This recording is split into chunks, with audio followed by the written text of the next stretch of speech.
Here's some of my favorite snacks at Costco Canada right now. First, these Robert Irvine protein bars are the best protein bars I've ever had, dare I say. Chocolate peanut butter, very enjoyable. They're on sale right now, $29.99 for the pack. Not the cheapest, but like kind of tastes like a chocolate bar, so it's worth it. These Golden Island Korean barbecue snack bites. If you're like on the go, they're a really great snack. They're very small, but very filling. It's $19.99 for, I think there's 12 packs. They're flavorful. I like them. And then they also now have the like jerky version. There's definitely like more meat in this one. It's $16.99 for the package, container, whatever you want to call it.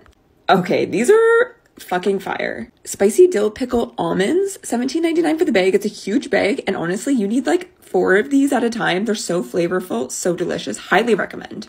I love these made with local bars. Also when you're on the go or when you just like need a breakfast, they're very filling. $25.99 for the pack. And there are 2 flavors. I like them both. They're very tasty.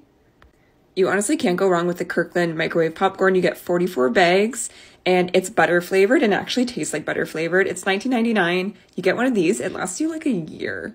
If you want something crunchy, these 3 Farmers roasted fava beans, fava in zesty cheddar are very tasty. $7.97 for the bag. Again, you don't need a whole lot of them and it's a good crunch. I newly tried this nut and cheese snack mix. It's great if you want a little sweet, a little savory. It's $12.97 for the bag.